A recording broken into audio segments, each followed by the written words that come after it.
Thanks very much, Paul. The next speaker really does need no introduction. It's Eamonn McCann, civil and human rights activist.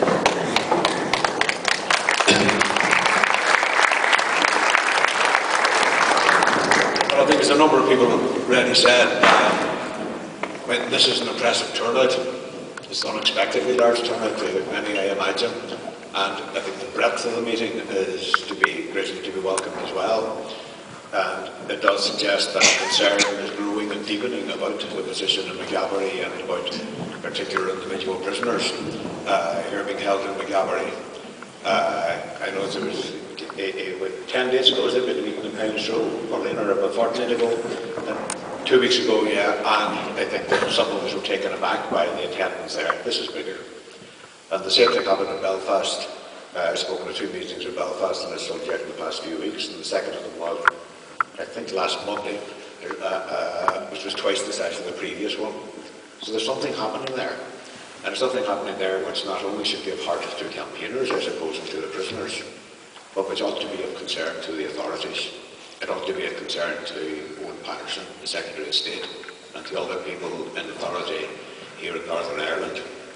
Because all history shows that when an issue begins to get traction, begins to accumulate support, it's very difficult to tell where it's going to stop, and it's very difficult to stop it other than through resolving the issue within the prison. So it's not only from the point of view of campaigners here or the prisoners in McGavery. If I were Owen Patterson, I'd be saying at the moment, I want this sorted, and I want it sorted as quickly as possible.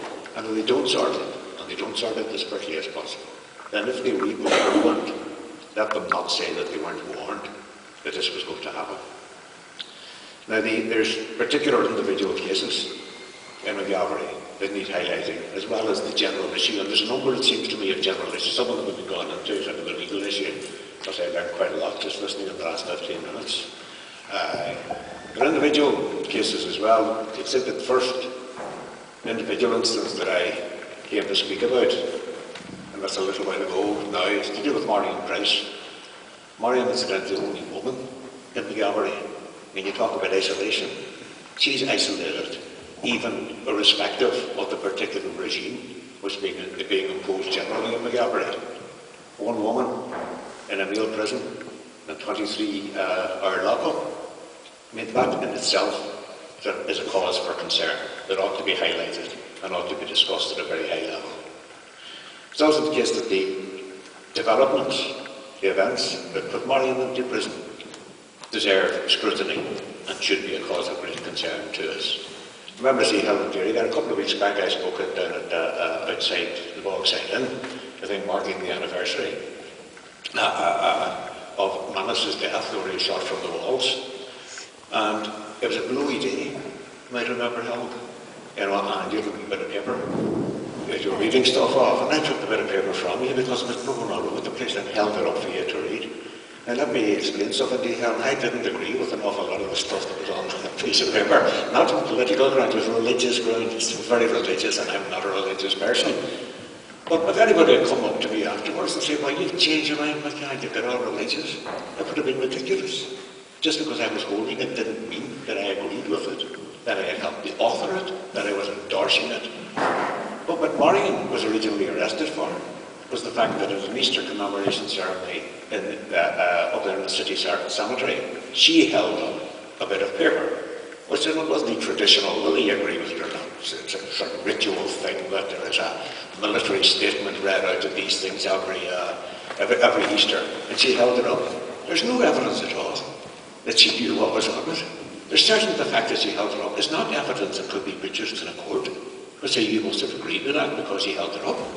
And yet she was arrested for that. So she was arrested because they wanted her out of the way. That's why they arrested her. Because there's no logical reason for that. And then the thing got more complicated and more concerning after that. Because Marian got bail on that charge, and the charge arising from her holding it up. So she was free on that. But immediately she walked out of the court in Bishop Street, she was arrested again. They didn't expect her probably to get bail.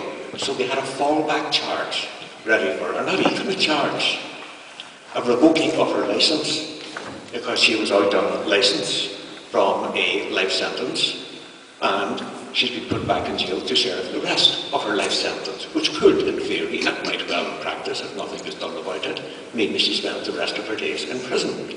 Why? What did she do? To have her licence revoked? Well, again, we can't know. Some of the broad outlines of it are supplied to her legal representatives, but as for what this information is, what the precise allegation is, where it comes from, who it comes from, she's not entitled to know any of that.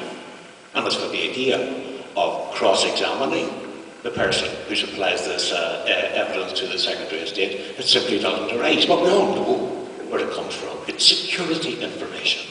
That's what it's called. Security information comes from the security services.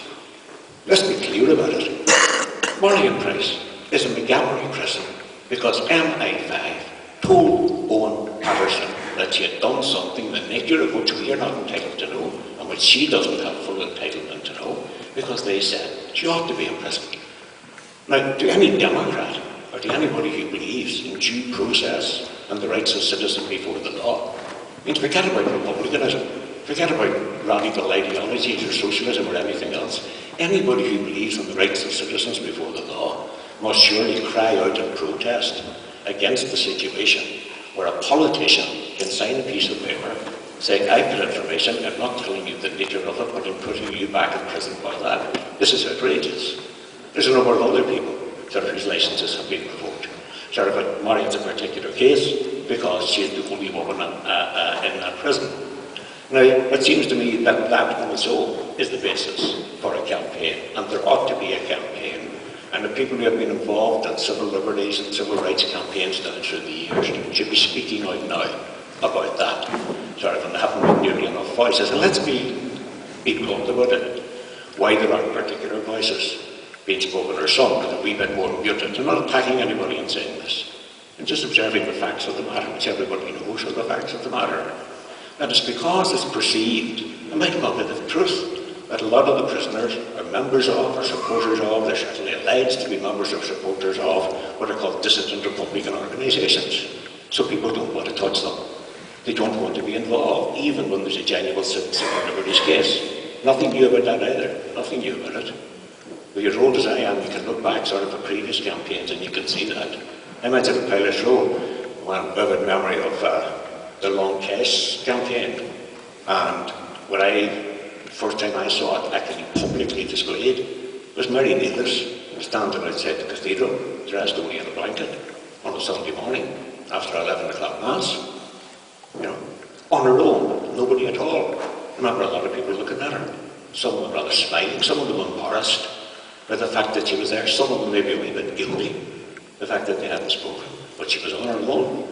And maybe at that time, somebody in authority thought, well, we don't have to worry too much about that. Some crazy woman or son's in Long Cash, what got she's standing there with a blanket around her, let's forget about it, nothing there. They knew a couple of years later what they were dealing with when they saw that that campaign had destabilised all their plans, all their political plans for the North. Let them not rule out the possibility that, solid as they might believe the existing arrangements to be, this issue has the potential, I'm not making this as a forecast, I'm not saying it will happen, but history tells us it certainly has a potential to destabilise not just the prison regime, but the political arrangements which have been erected over the last few years. Again, if I was Owen Patterson, I'd be very concerned about that, and I'd be telling my officials, deal with this now. Deal with this before it gets any more difficult, or before we see bigger crowds, more angry crowds. And I'm not advocating that, I'm genuinely not, on the streets that are threatening us here.